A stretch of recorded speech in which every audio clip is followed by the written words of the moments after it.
and recognise their continuing connection to the land, water and culture.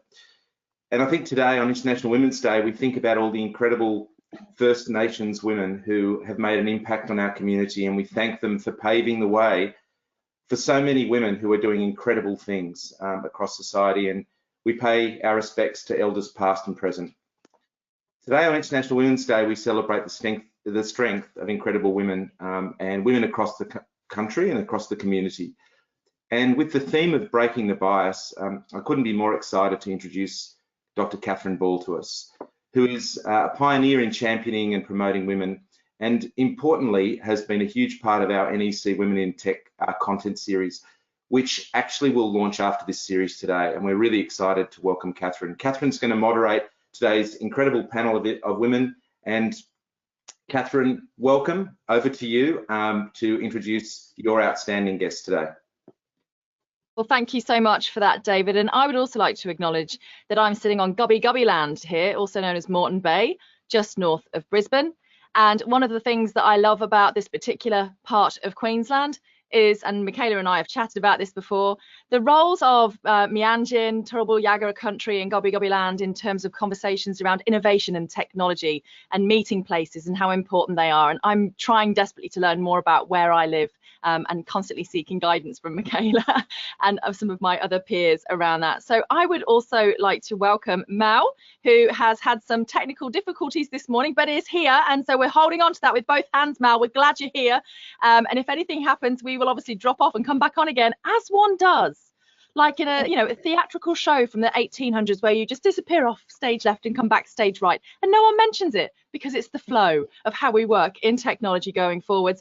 Charlotte Miller as well, welcome to the stage, and of course the wonderful Michaela Jade. Now I do have everyone's bios here, and I know that we've got a lot to talk about today, so if you don't mind, team, I have literally just grabbed a line probably out of each of your bios, and as I go round I will probably ask you maybe something more of a sort of a personal skill / guilty talent that you might have, and sort of let people connect with us more, because our bios, I don't know about you, but as a woman in technology I find it really difficult to write my bio. I find it incredibly hard, and I don't know if it's because maybe I'm not that good a writer, or maybe it's because we're not very good at selling ourselves, and that's something that we need to knock out of ourselves. But Melissa, can I call you Mel, Melissa? I've just started calling you Mel like you're a friend of mine. Everybody does, go ahead. Okay, thank you. So Mal is customer focused commercially with over 30 years experience. You started in primary school, mate, in advertising, marketing and the tech industry. Primary responsibility is to help business C-suite transform their marketing through the use of digital technology and tools. And we're going to use the hashtag here, metaverse, which is a bit of a passion of mine at the moment. So very excited to have you here. Talking all things metaverse, one of the first times I ever saw it was in Michaela's work, demonstrating how to take socioeconomics and make it interesting in technology. Michaela is a Cabra woman of the Darug-speaking nation of Sydney. Her company, award-winning company, an award-winning person that she is herself in digital, was founded in 2014. And I think the last time you and I connected physically, Michaela, apart from when we filmed the Women in Tech series, you'd just been to the United Nations with a 3D printed language stick. Yes. Well, I can't say I've ever done that. So, I mean, that's pretty impressive on the bucket list there, mate, and well done. And then Charlotte. Hi, Charlotte from Essendon Football Club, the general manager of AFLW there at Essendon. I have to say, I am currently sponsoring a Brisbane Lions player, Jade Ellinger. So, thanks. That's great. We'll see you in the VIP box, right? Charlotte is an inclusive, collaborative, high-performance leader who specialises in bringing diverse teams of people together. And in 2022, she is responsible for building Essendon's inaugural AFLW team, Power to Your Elbow, while managing the football programme at the state level. And you're currently completing an MBA at Melbourne University, which, though I know I'm at ANU, I've heard good things about Melbourne. So I can just say that there. So without further ado, we're going to crack on. This year's theme is Break the Bias. And what I might like to do is, if we just quickly keep the energy and warm the energy up on the panel here, is maybe each of you, 30 to 60 seconds, like I mentioned, tell us an interesting fact about you. And then what does break the bias mean to you? So let's start with Mel. We'll start with you, please. Okay, so without preparation on this one, interesting fact for me is when I was born in Essendon District Hospital because my dad wanted me to play for Essendon Football Club. But I came out a girl and I love football so much and I really wanted to play, but when Little League came to my school, I wasn't allowed to, because girls weren't allowed to play football back then. And it's great to see Charlotte on this call today, because now I'm a director at Essendon Football Club and I'm chairing the women's football committee for our inaugural AFL team. So it feels very cathartic that something that I loved that I couldn't be a part of, I now play for the Essendon Football Club, but just in a different way. That's wonderful, Mel. And in terms of breaking the bias, is that kind of the thing that's a theme that's in that story as well, almost, that bias that started when you were very young, and now you're basically going, what bias? I'm in charge. I'm the boss. I used to love playing football, and I knew more about the Bombers than any other kid in my school. And so, and I used to have to keep my hair short. I wasn't allowed to look like a girl, so that I could actually get into the rooms after the games. And I think Dad just wanted me to look like a boy, as well as behave like one sometimes. Michaela, an interesting fact about you / what does break the bias mean for you this year with International Women's Day? Okay, thank you. Well, interesting facts. I am recently addicted to skiing, and I've basically pivoted my entire family's life around facilitating skiing this season. So we're going to do that as a family, and that's going to include camping in the snow, because accommodation is ridiculously expensive down there. So we've just bought a new camper trailer, and we'll be braving it in the sub-zero temperatures so we can go skiing. Breaking the bias is something that's pretty dear to my heart as an Indigenous woman in cutting edge tech working in rural and remote communities. I've just had bias thrown at me the whole journey of starting my company in digital. And I think being able to penetrate that, because I'm strong with my ancestors and my community behind me, and it's not just me pushing this barrow, it's my whole entire community and lots of Aboriginal and Torres Strait Islander, Australian, and indeed First Nations communities around the world standing beside me and saying this is important. It's important for our people to be able to not just consume technologies, but get in there and design the future of them as well. So I think we break the bias just by doing it, and by showing up, and by just saying, yes, we're going to accept this as a challenge, and we're going to smash all your expectations about how we play in this space. Now, I've just got to ask you, I mean, when we filmed the NEC Women Leading Tech series, of which you are the inaugural video to be released in either today or in a few weeks' time, we did actually nip out for a coffee at a place in Canberra that had a ski ramp that was like a giant treadmill that you can like ski on, and it's a giant treadmill that runs and you learn. Is that where you got into skiing? Is this our fault? It might be. All I remember about that was having to like get rid of all the cowhide hair furs off our clothes before we filmed, because it was a fireplace with all the cowhide and all the skiing paraphernalia. So yeah, I don't know. I think I love the outdoors. My family loves the outdoors, and we're like, why not just push it to the next level and go sub-zero? Why not, indeed? Good power to your elbow, right? Okay, Charlotte, an interesting fact about yourself, and maybe how does break the bias feel for you as a theme this year? Yeah, so an interesting fact about me, I probably have the most unconventional CV going around. So I started out as a professional musician, then I was a chef, then I was a dietitian, and now I've ended up where I am now. So I'm kind of simultaneously feel like everything in my life has been leading to this job that I've got right now, and also feel like I can't believe I've got this job right now, and I don't know how I got here. So, so it's a bit of a messy pathway and a bit unconventional, I guess, particularly in a pretty traditional club. So I guess for me, when I think about breaking the bias, so if I bring it into my current role right now, I work in a space that's pretty heavy on tradition, and there's a lot of people who come through football clubs, not just Essendon, but all football clubs, who are very similar. They're ex-football players, they're male, they're white, they're usually from Victoria. So for me, when I'm looking at hiring people, I really try to get really across what the other skills that I've been looking for outside the really obvious football skills, but what else am I looking for in my staff that people could bring in? And I think I find that really helpful in actually trying to find some diversity in the sort of people that we're looking for. So actually finding different voices and finding different people who think differently and actually bringing them into programs is a really helpful thing to do. So we're going to go around the room for some questions, and we've also got a video from Courtney that we're going to play in a minute. But Michaela, I wanted to just ask you as well. We are sitting, I'm not going to use the word unprecedented. I think that word was like the word of 2021, right? But we are sitting where the pandemic isn't even over, and we've got potential nuclear threats being made in the shadows of subtext. If you could take the brains of all the world leaders right now and get them sat around one of those tables in the United Nations building, and maybe somebody would have to dial in because they're not allowed to travel right now, but you would want them to ponder on something around how they form their decision-making processes. What is the one thing that you wish that world leaders would have in their capabilities around those kinds of processes?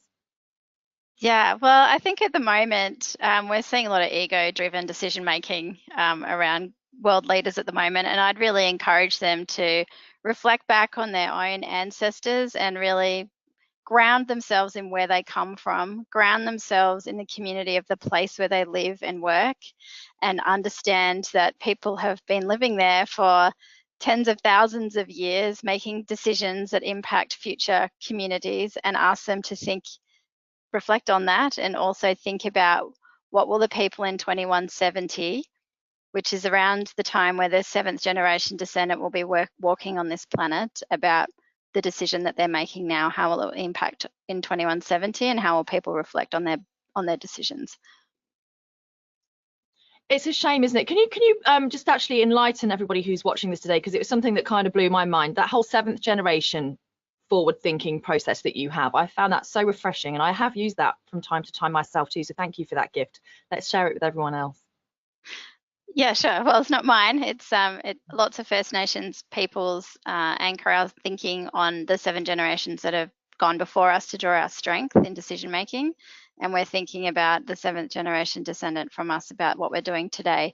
So everything that I do is driven by what will my descendants think of me as an ancestor, and think of my community as an ancestor in the work that we do.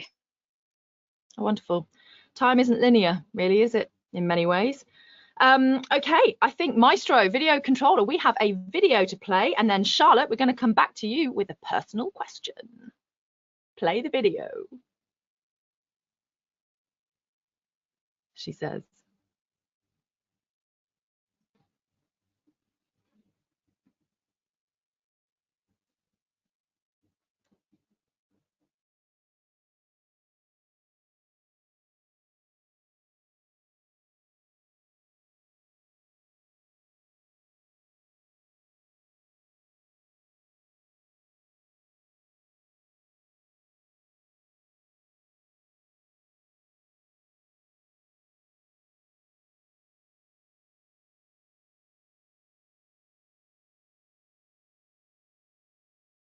Oh, I don't know that the video worked, did it? I think we're going to have to let the team try that again. Can everyone hear me okay? Okay, here we go. We're going to try the video again. Look, the rule is magic 3, isn't it? So here we go again. Let's try that.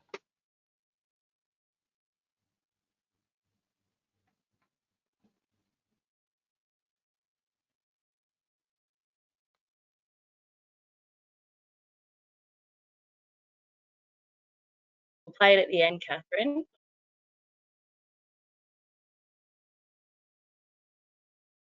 We had a suggestion that maybe we play it at the end so we can give the tech gurus some time to play around with that. And this is just an example of how we exit this pandemic, isn't it, really? We get to the point where we have the tech working, and then it never really does that. It never really did. It never really does. And that's the human elements of interacting with technology. So, Charlotte, I love your portfolio career. It's something that people really don't get about my CV either, in that I seem to have been in so many different places. But to quote Steve Jobs, you can never join the dots looking forward. You can only join the dots looking backwards. And I'd agree with that to 99% potentially. But what is your experience like? What is your core experience of being a woman in a very heavily male-dominated industry? And how do you manage that? Because a lot of us have been the only woman around the table at our times. And I think just personally, how I managed that was that I dragged other women into things with me. I refused to sit and be the only woman in the room. Even when people didn't want to attend conferences, I would get them a ticket and take them with me, you know. So how's your experience been?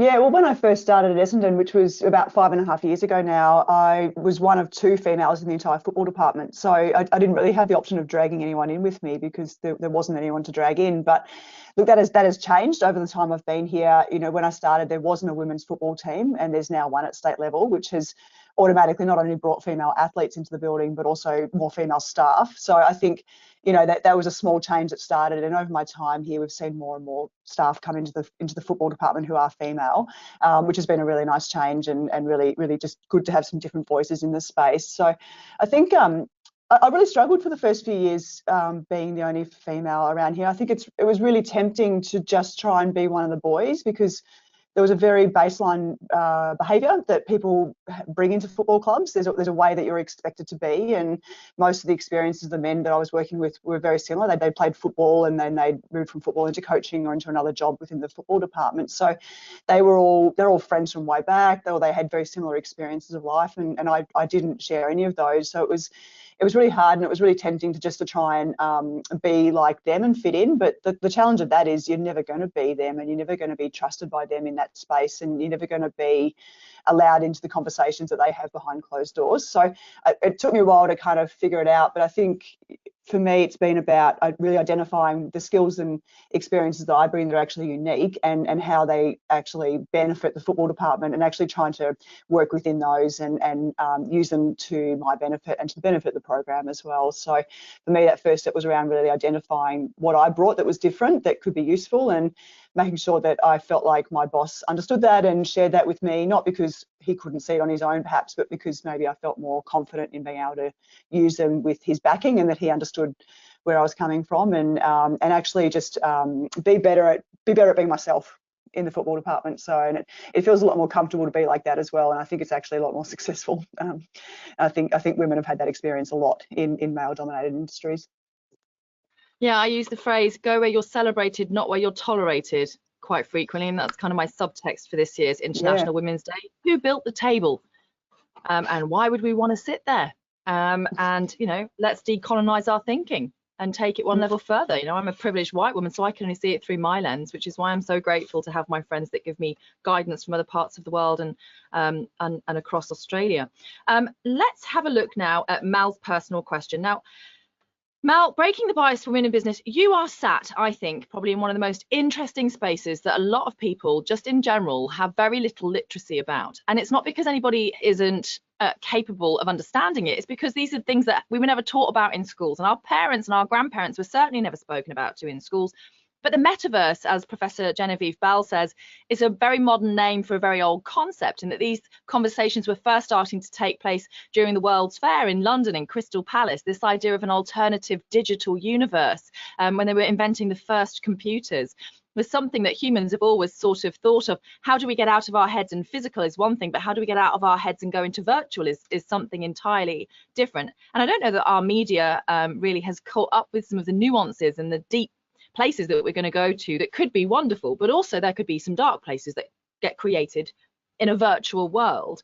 And so you are sat, I suppose, and I don't want to put words in anyone's mouth, but our general understanding of Silicon Valley is tech bros, right? And tech bros and NFTs. And it's almost like to have a naming of a woman, people come up with maybe one or two names of women that they can call out. And now, of course, they know your name in terms of the metaverse and Meta and Silicon Valley going forwards.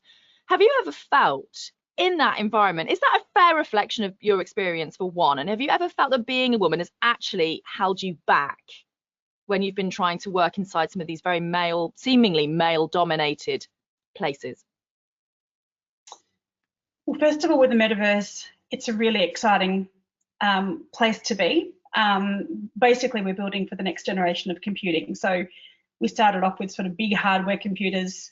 Then we've moved to desktop, mobile, and so now we're moving to this virtual space.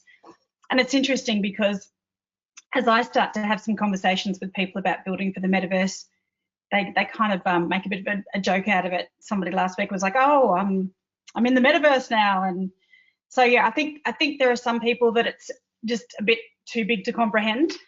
But if anybody here has children and they're on Roblox, that's the metaverse. And it's funny, my daughter, who's nearly 10, I said to her the other day, Mummy's got to go and do some study, you know, because I'm learning about the metaverse too, so that I can actually help share those insights with other people.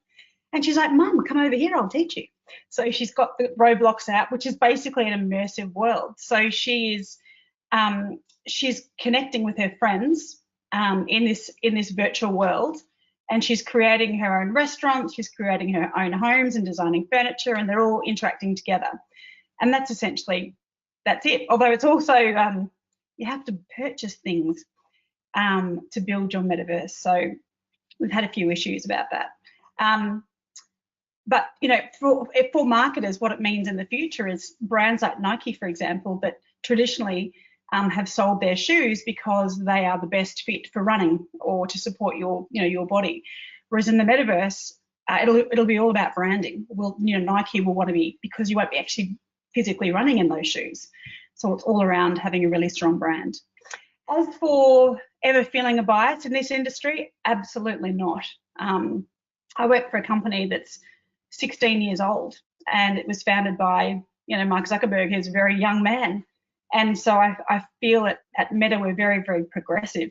And, you know, we're very lucky, we're very privileged with, you know, things like paid maternity leave and the conditions that we have. And they support our families as well. And it's paternity leave for men and women, by the way.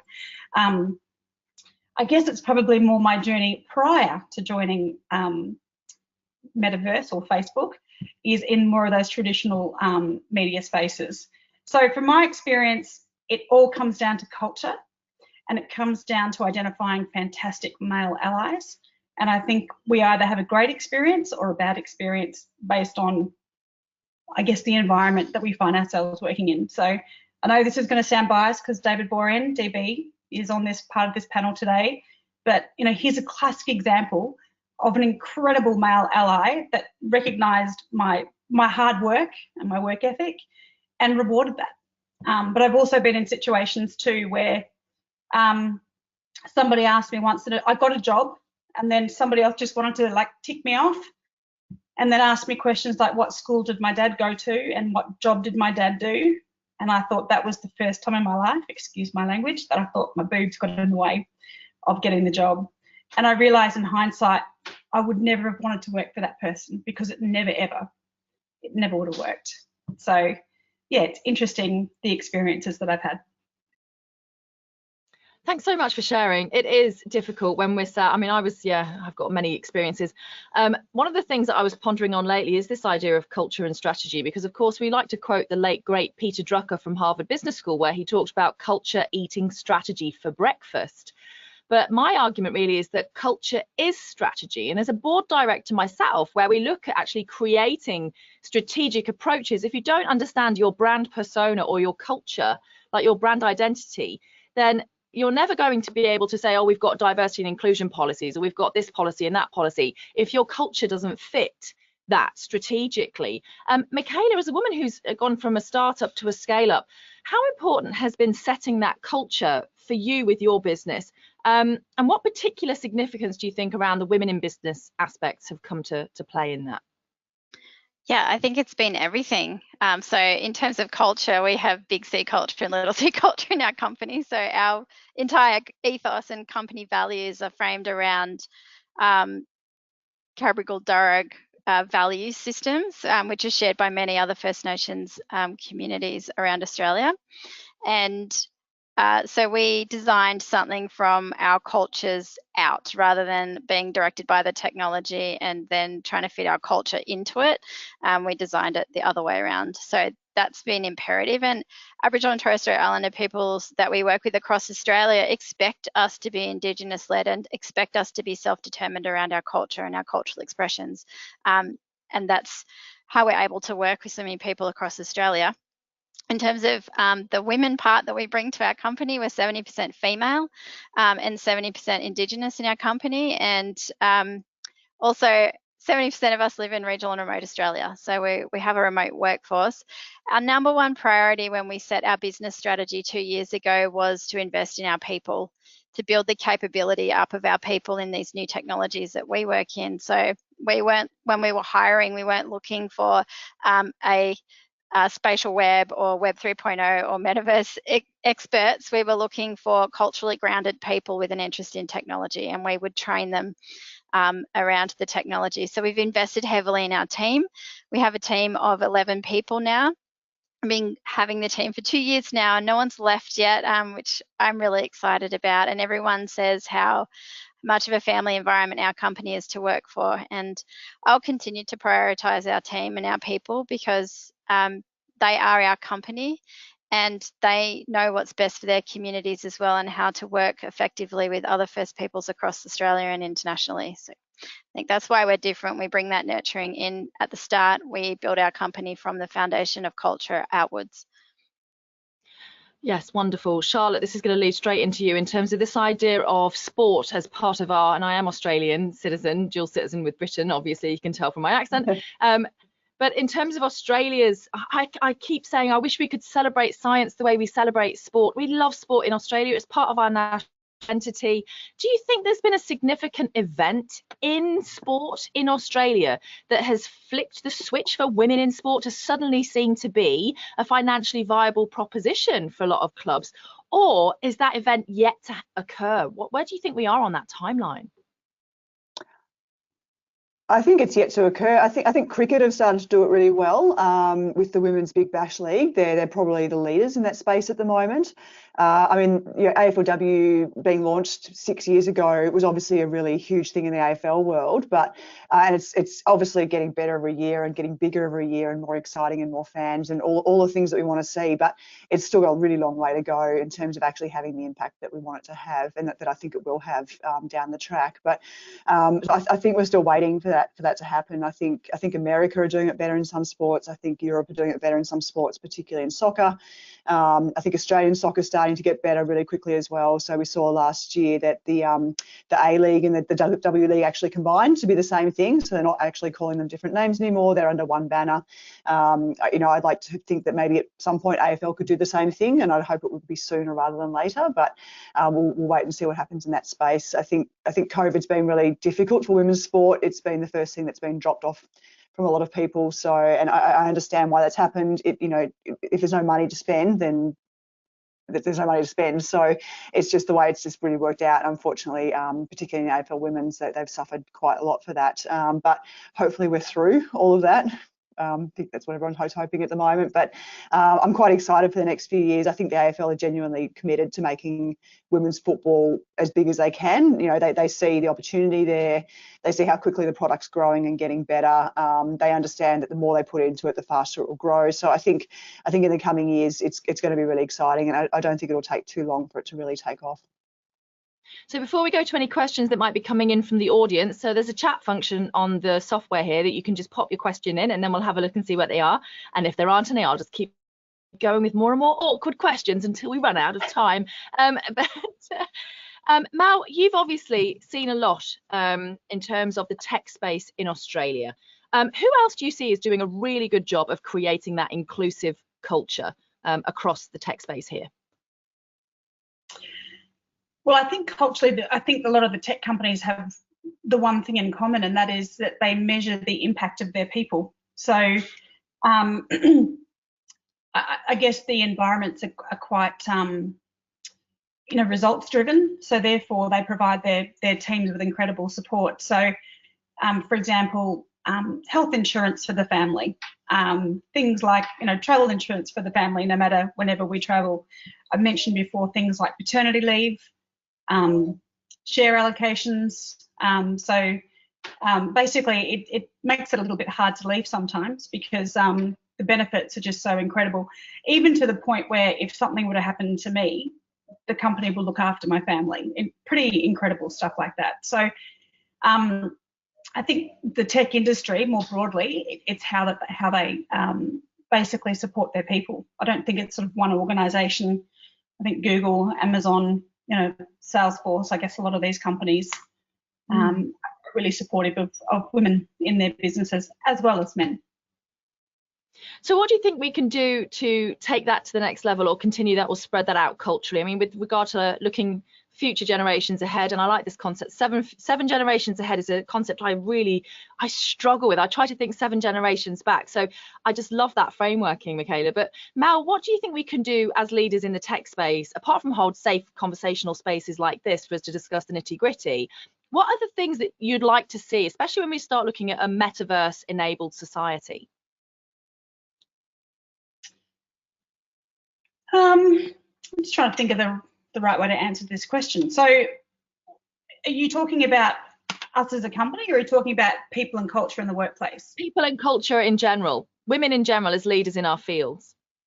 Yeah, as I mentioned to you before, to be honest, I don't feel any sense of bias whatsoever in the company that I work for, because again, we're very much results and impact driven. So if you turn up and you produce, the best in your field, you'll be rewarded for that. And I think the company has made a really, really big effort as well to make sure that we have diversity and inclusion, not just in gender, but also in things around disability, First Nations Australians, Pride.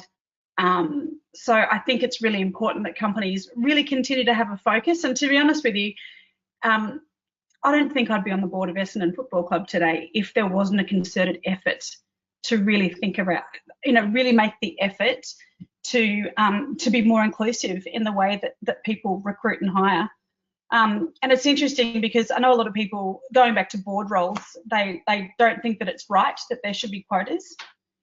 But I kind of do like the idea of having a quota, because if there wasn't, we'd probably still have a lot of boards that have, a lot of white privileged older men sitting around them. And the one thing that if I go back to my board role as well, what I find as well is they think I'm young. I'm actually not young, but I'm in an industry that's young. And so it's that diversity of thinking that you bring to the table. So it doesn't matter that I'm female, but I see football differently to the way they see it. And even traditional things like membership, they just expect that a membership is going to every game. Whereas I know women can't go to every game, and time zones aren't friendly for kids. So I just think it's really important, and I feel privileged that I work in a workplace that really has this deliberate focus around making sure that we have a balanced workforce in many facets. I actually really agree with you on the quotas thing too. As an engineer, if a pipeline is broken, you fix the pipeline. And if you have to set the table, then you set the table. Michaela, how do we look at what we know now and take this forward through future generations? And how can you take the progress? Have you seen progress, and how can we accelerate that progress going forwards? Yeah, sure. So I think we've got a long way to go in terms of progress, particularly in metaverse type technologies like augmented and mixed reality. Like I always share this story because it was just so profound for me, is that I was presenting as a hologram on the other side of the country through a live feed through spatial technologies, and I couldn't see my co-worker who was also a hologram. I could see him as a hologram in my living room. I could hear that he was presenting, and then all of a sudden he disappeared and I couldn't see him anywhere, but I could still hear him. And it was the moment where I looked down and his hologram head was in my crutch. And I'm trying to present live to an audience that I can't see, and also trying to reconcile the fact that this is not sexual assault because it's just data and light, and Dan's hologram accidentally landed there. It wasn't a positional thing, it was a technology accident.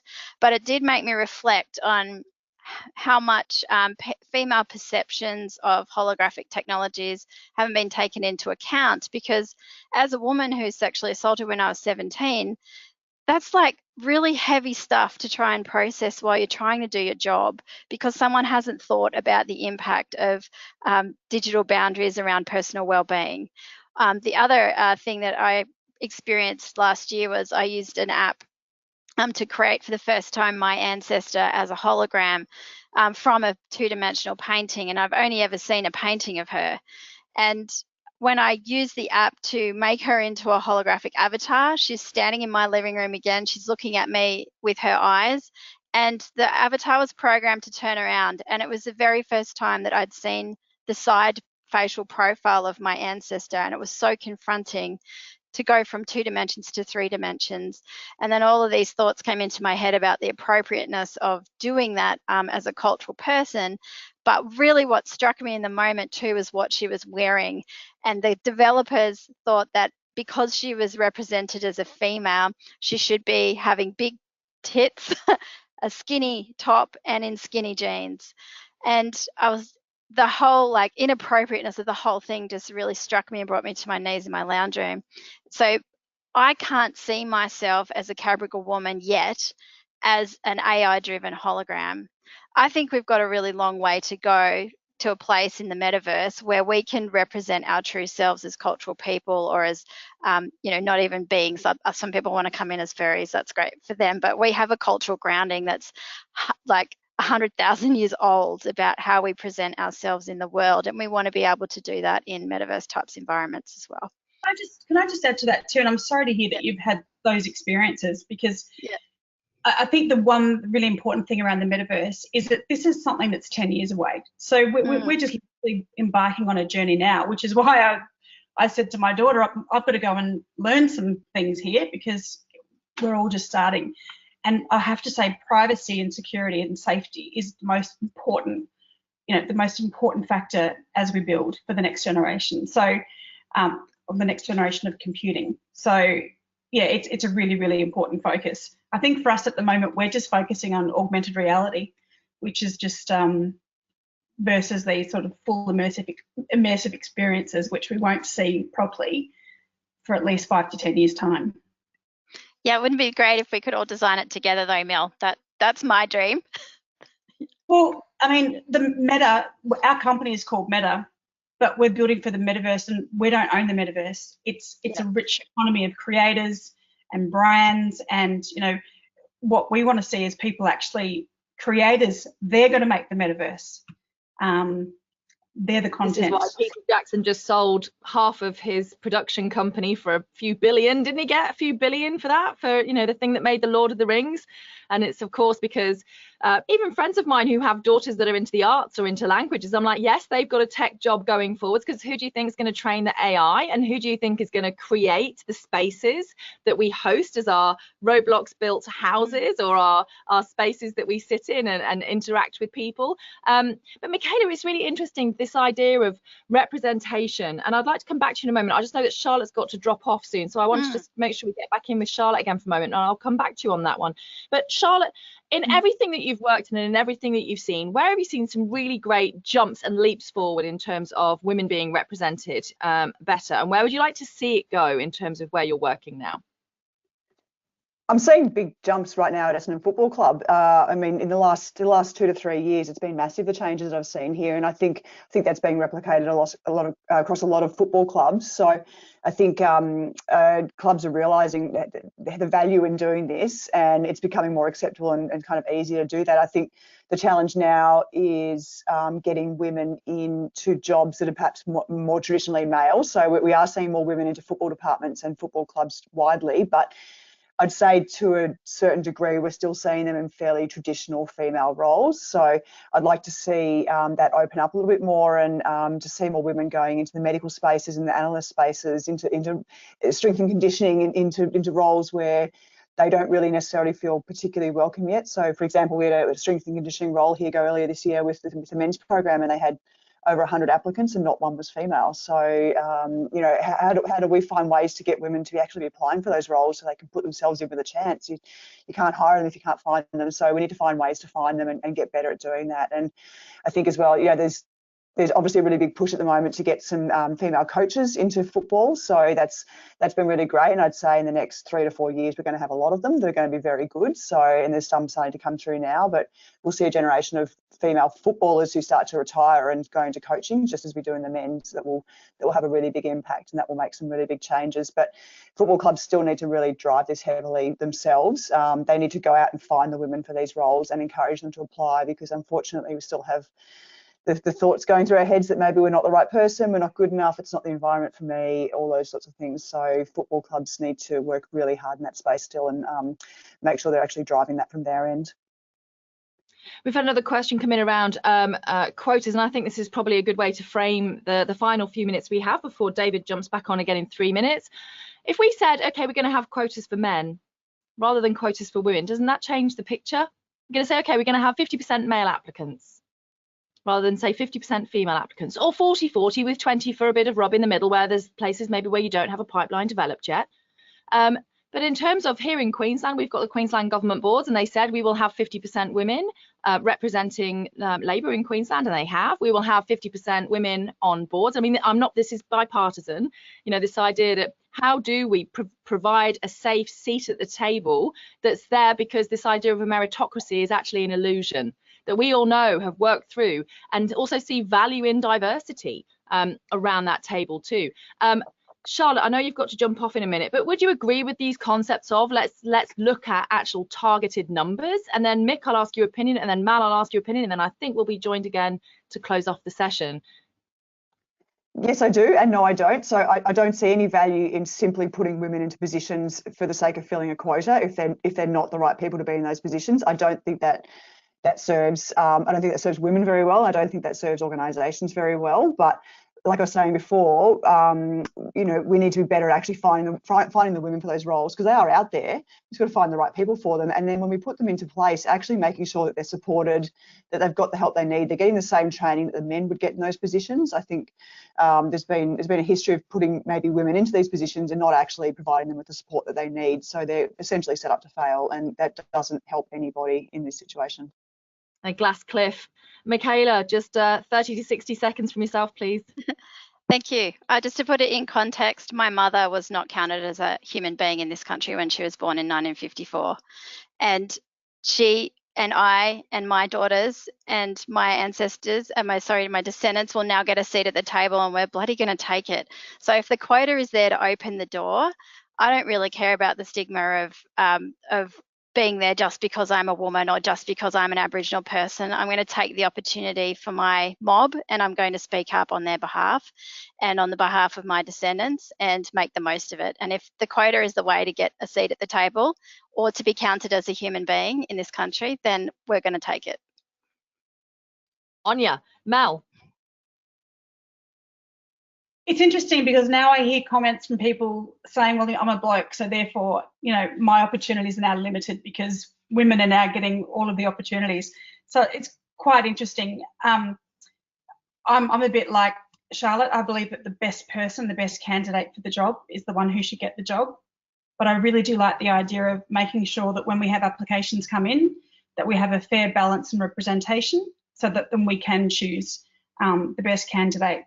So sometimes I think if people, you know, hire from their networks, and interestingly, I did a Women on Boards course at Harvard Business School, and they said networking is working because basically whenever somebody steps off a board, they're going to go to their network to fill it. Yep. So therefore, I just think that's why I think we do need to have some quotas just to make sure we're sense checking and picking the best person for the job. And there's a question that we can probably take onto social media that we haven't been able to get to today from Merrin about asking about the ethics conversations, both in the workplace and also with families and new generations, to make sure we consider personal representation, I think, when creating worlds for everyone. This is all about diversity and representation in action. I don't know, David, if we've got 30 seconds to get a comment from maybe Michaela on that one before we close out the session. Michaela, what do you think we, thank you, David, what do you think we need to have in place to make sure we have better representation? Yeah, well, I know that laws are not going to catch up with this stuff ever, potentially. So I start with, I've been working with my Dharug elders on this for 2 years now, asking our old people who have cultural authority about how we have these conversations in our community as Cabral Dharug community and what they're thinking and what's appropriate and what's not. I think we've got to go back to our families and have those conversations as well. Like, Aboriginal people are not the only people with ancestors.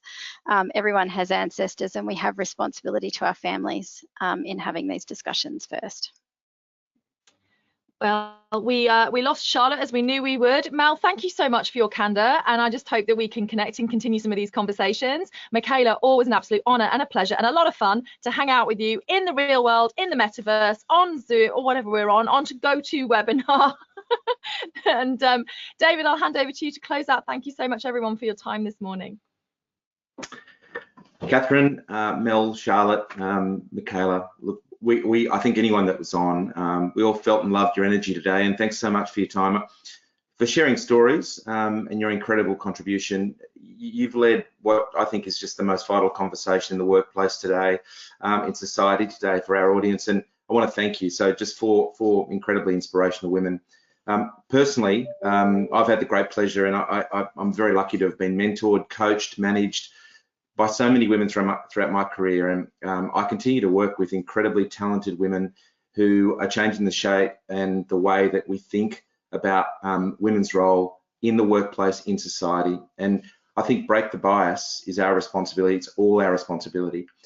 Be it consciously or unconsciously, bias does exist.